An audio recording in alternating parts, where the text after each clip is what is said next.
Welcome everyone. This is Reena at Real Talk with Reena, and today I am again with a very special person who is the only and only Indian, and of course a woman, Indian-born woman who's actually in politics. She's a politician in all the three levels of the state of Victoria, and she's also an existing a councillor in Wyndham City and also standing again from the Williams ward. So here we have today the very special Sahana Ramesh. Welcome to the show, Sahana. How are you? Thank you so much, Reena. I'm delighted to be here. Thank you so much for having me. Thank you so much for coming all the way and being a part of Real Talk with Reena. You have been a very important part of this community. You have helped a lot of people, including me, with a lot of matters. And thanks to you from my heart, at times where I've got stuck, you've always been there. It's proud to see where you are. Not a lot of people could achieve this. So thank you. That's very kind of you again. It's amazing. I was thinking about it while I was driving here today, and it's people like you that do a lot of work in terms of, I see you have run this IWIA. It's a massive group of women that you support. The other things that you do, whether it's putting out our culture out there by celebrating festivals, etc., all of that makes a massive impact. And retaining our culture, whether it's connecting people, you do a fantastic job at that. So thank you again for all of your contributions. Thank you so much. Thank you. So my first question today for you is that, can you introduce yourself a bit about your background and how did you get into the Wyndham City Council? So I'm a proud resident of Wyndham for the past 14 years. I used to first live in Hoppers Crossing, just off Morris Road, and then I moved to Point Cook in 2015, and I've lived there since. I absolutely love this community. There's a lot of passion, there's a lot of hope in this community, a lot of talent as well. And that makes me, want to live here and actually do work in this community. A little bit about my background. I moved to Australia when I was in my early 20s. So I'm originally from southern part of India, from a town called Mysore. And having worked in Melbourne and, through my early 20s, etc., worked across Australia and some other countries as well, traveled and worked around. And then I moved back and settled in Melbourne and in Wyndham specifically. So that's kind of my story in a nutshell as to how I landed in Wyndham. And sorry, how did you come here as a student, or what did you come here as? So I was fresh out of engineering as a graduate. And my mother made that decision that I'm going to move to Australia. So that's kind of how I ended up Indian in Australia. parents. Indian parents, exactly, right? My first job was in Australia. I've not worked in India at all. So it's been, so I've been here in my formative years. So since the age of, I think I was just only 21 when I moved here. So very young, yeah. Yeah, I think you're almost now a complete Australian. I think the Indian part is now very less in you. I believe that. You think so? That's not good. No, because you've been here for so many years. Yeah. You've got used to of the environment, the people, the culture. You understand everything, especially the culture of the people around here. Yeah. That is very important. I guess, and that is what would have made a little easier for you to be a part of the whole community. Multicultural community, I would say. Yes. I mean, absolutely yes, right? It makes you, all of us, this is a migrant country. Yes. We need to put in some effort to sort of integrate ourselves into the existing community that is here. And I did try. Yes, I did. You mix well. No. So what motivated you to enter into the local government and to serve the Wyndham City Council as the councillor? It's not an easy job, by the way. Oh, no, it's not. It's not. Wyndham is a very difficult city to govern, right? So there was From a very young age, I was exposed to a lot of community development work. Okay. So that was something that was there in me, deep rooted. But I guess there was a trigger point back in 2018 or something like that. I did go through a significant experience. It was not it was a low point in my life. And when you go through such experiences, it makes you evaluate a lot of things in life, right? And at that point, I wanted to make a positive impact into the community. I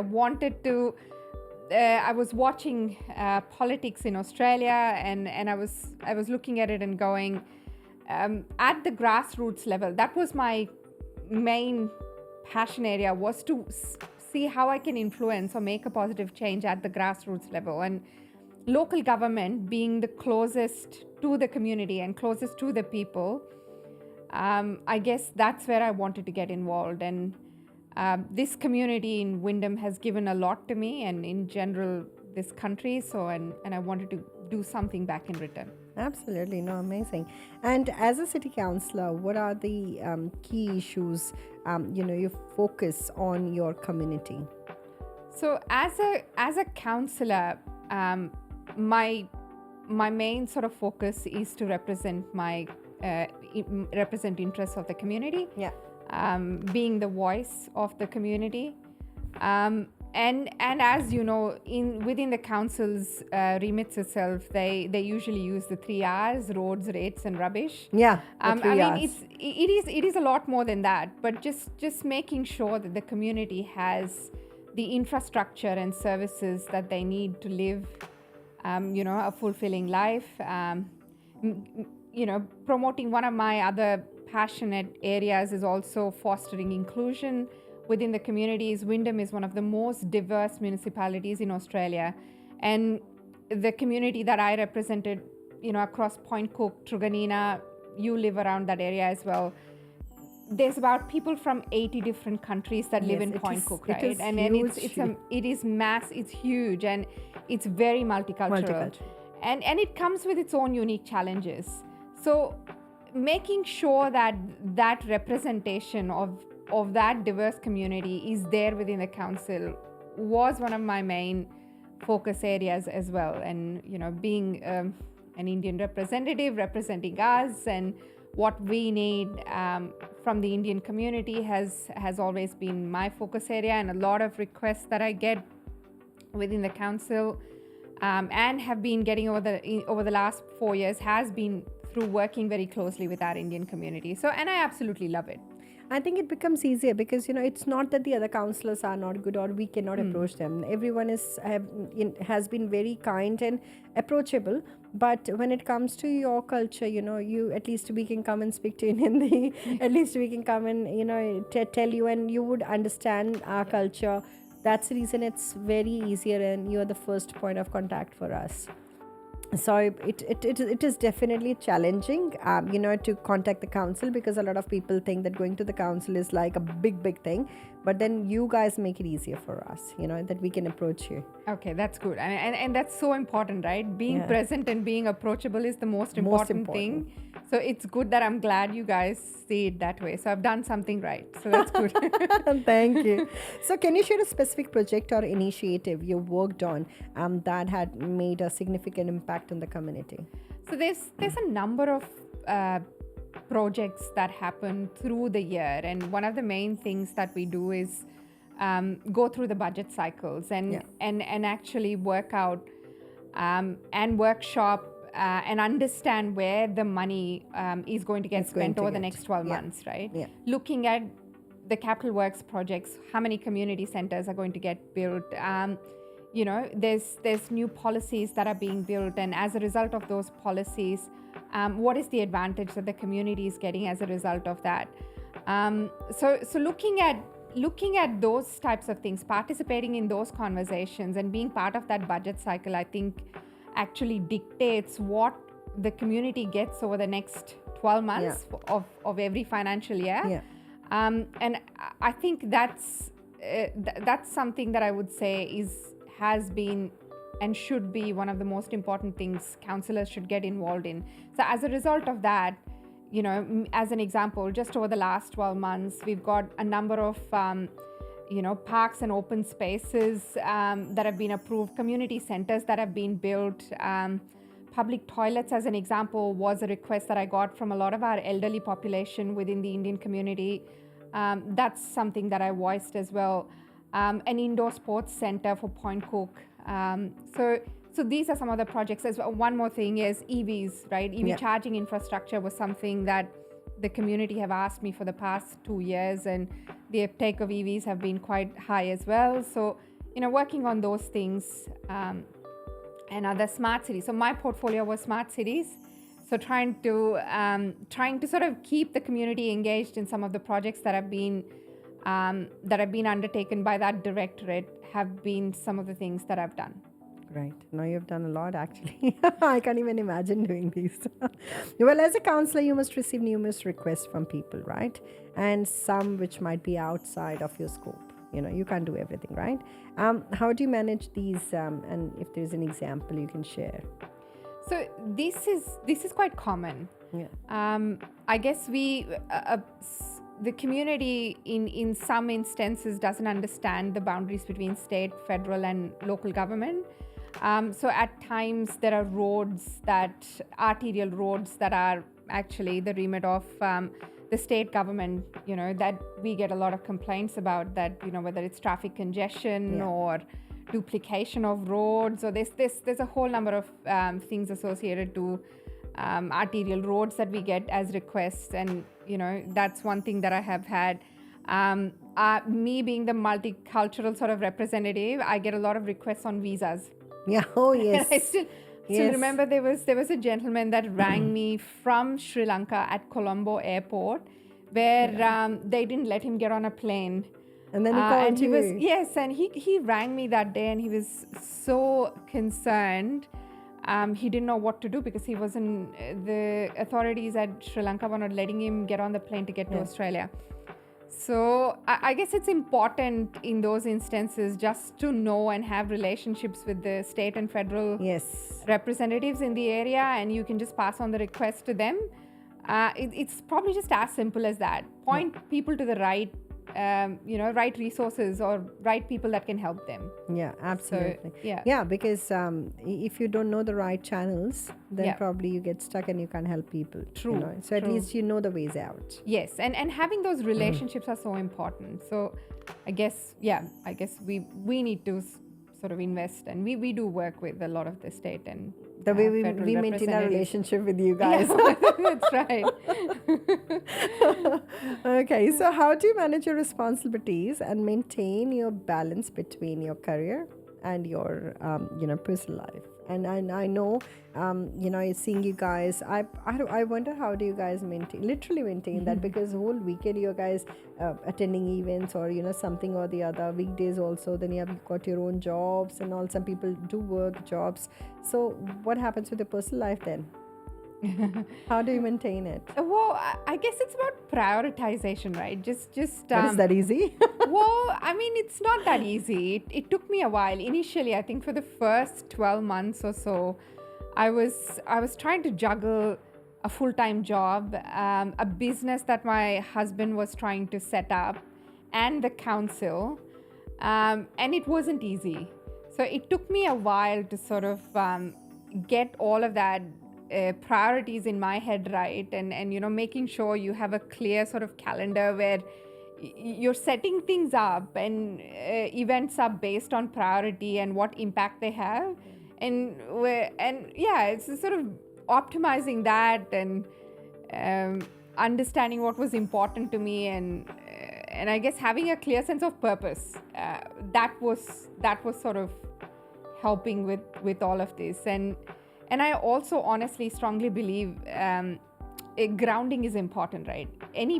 You've got so much. I'm sure you yourself, you can relate to it, that we all have so much on our plate. Yes. We play so many different roles in life. It actually helps to have some grounding, and I guess my grounding has been My husband, he's I must say he's a gem of a person. Guys, you really need to meet him. He's a gem of a person, always helpful, and he's also approachable. And I think the very first line I want to add up to your this answer is that it is because of him I feel it's a very, she's able to do everything together. So, yes, you're very lucky. true. I mean, he's very supportive. Because if you Let's don't have a me good chase it. partner, Yeah. then you really can't do much. Yes, You absolutely, are yeah. literally pissed off between the two things. Yes, true. Yeah. Yes, he never makes me choose between what I want to achieve Yeah. in my dreams as opposed to having a relationship with him. So that absolutely helps.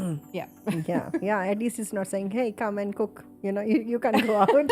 That happens, especially sorry to say, but in our community, it does Yes, happen. yeah, it Women does. has to choose. Yeah. So, my last question is, what advice would you give to other women, especially from the multicultural, community and linguistic diverse community who aspire to take on leadership roles in their in their communities? People like maybe me or someone else. Yes, absolutely. The future. We absolutely need more women like yourselves to step up and take on leadership roles.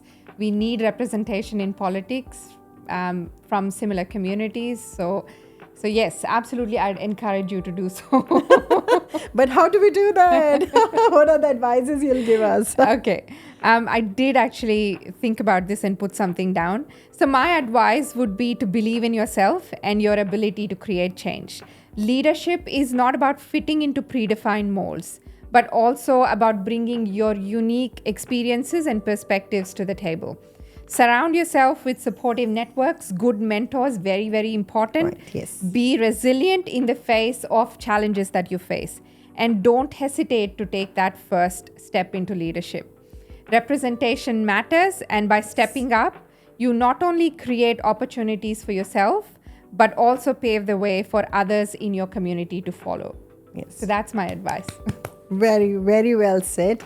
And I think all these points which you've covered are very, very important. But it is definitely hard.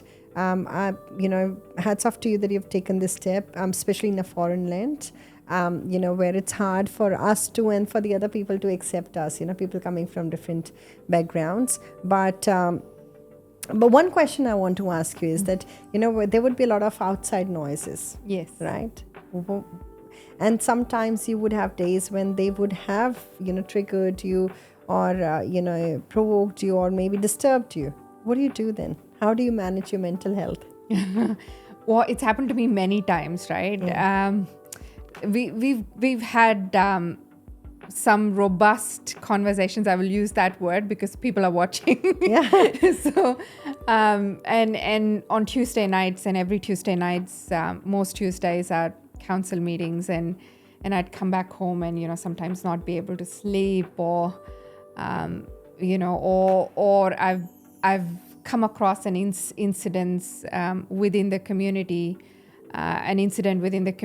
that's had a deep impact on me, and I wouldn't be able to sleep, or or I think about it the next day or for the next few days about it, and how do I fix it? And I'm just the kind of person that if there's a problem, I have to solve it. I will not sit and either complain or Just make do myself nothing, feel helpless, right? Yeah. I will do something about it. I guess having that sort of approach or spirit inside me has always helped me.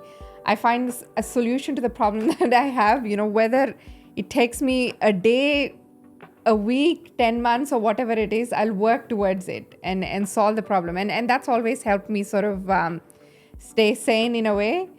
I may not find the right solution always, but then I learn from everything that I do every day.